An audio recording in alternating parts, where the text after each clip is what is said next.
Hey everyone, welcome back. Alright, and this is my review of Naruto Manga Chapter 658 review. Whew. Alright, I gotta tell you something here. It's like, this manga is, I believe I did mention this in my last chapter review, but this manga is getting so fucking awesome now.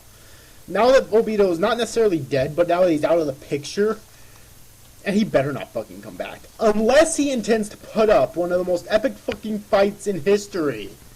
He better not fucking come back. I'm telling you this right now. If he puts up a great fight, okay, I'll accept it. As long as I don't hear any more of his bullshit, okay? But if he doesn't do that, he better not fucking come back. That being said... Alright, that being said, this chapter was awesome. We basically have Madara until the very end of the chapter continuing to fight blind. Okay, he is fucking blind in this chapter and the last chapter. And he's getting his ass kicked by the fucking tailed beasts. Like, all of them except for, like, the Nine Tails, because it's still inside of Naruto, obviously. But he keeps bouncing back. Like, that is some masterful, godlike fucking endurance right there, okay? I tell ya. So this dude keeps bouncing back. Alright, and at the end there, he stares down the beast, and I forget what his exact line is, but it's like, this is the end or something, or it's time to put them back in their cages, or something like that. And at the very end of the chapter, White Zetsu, which I actually thought that White Zetsu was dead, but apparently not. But White Zetsu ends up coming up through the ground and giving Madara an eyeball, which apparently was a Rinnegan. Now, we get a look at Obito, and apparently he still has his one Rinnegan, so I'm guessing maybe that was, well, maybe that was the Rinnegan that was still in Nagato? Or...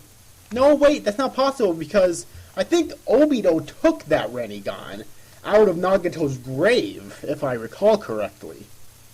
So, I don't know where this Rinnegan came from. Alright, but it's a Rinnegan anyways, and Madara rips out his own fucking eyeball and puts in his Rinnegan. So now at least he has one fucking eye. And here's he has that much fucking power and endurance without having his any eyes, without having not only his EMS power, well, actually there is something to that, which I'll get into in a sec here, but without having eyesight, at the very least. But now he has his Rinnegan back. Not only can he see out of one eye, it seems like, alright, but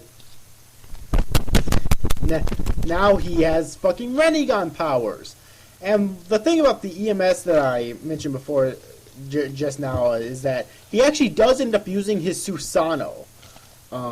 Which is weird, and obviously that was before he got his Rinnegan back, but that was weird because, I mean, up to this point, like, I don't think we've ever seen someone use Sharingan abilities without actually having the eyes. Even if they once did have them, that would make sense, you know.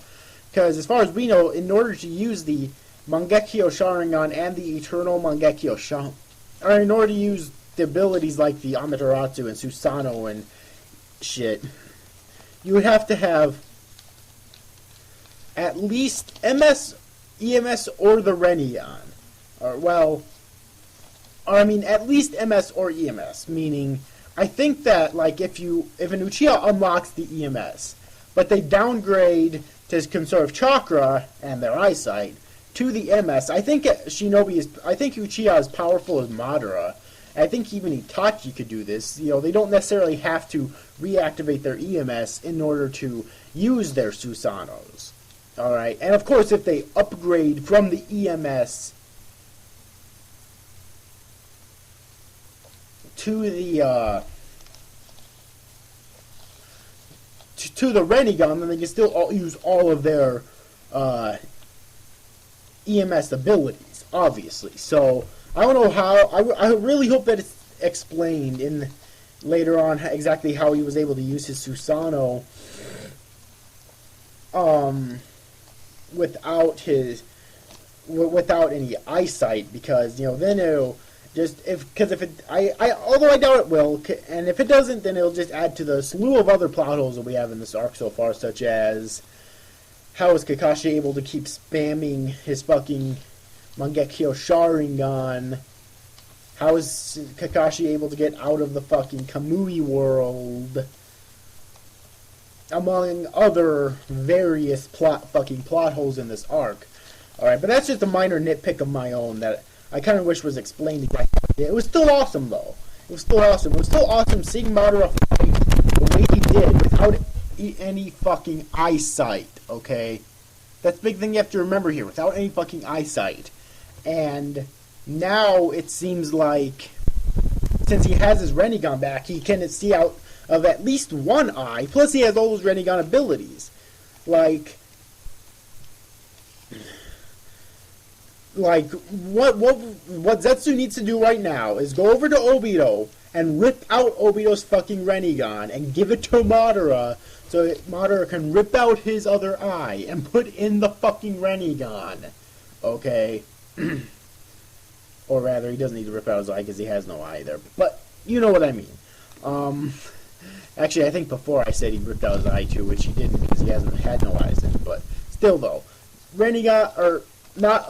Madara needs more eyeballs. Alright? He needs more eyeballs. And also, I want to see him do other moves with the Rinnegan that we haven't seen before. I mean, sure, I want him to do everything that we have seen before, such as everything that we've seen Nagato doing. But I want to see other stuff that Nagato couldn't do. Or at least didn't show doing. Such as with the summoning. Show him summoning a fucking dragon or a leviathan or something. That would definitely be a testament to Madara's badassery. Alright. But, in short though, very good chapter. The series I think, is finally starting to pick up again. So yeah. But anyways, overall I hope you enjoyed this review, guys. See you after, guys. Thanks for watching. Bye-bye.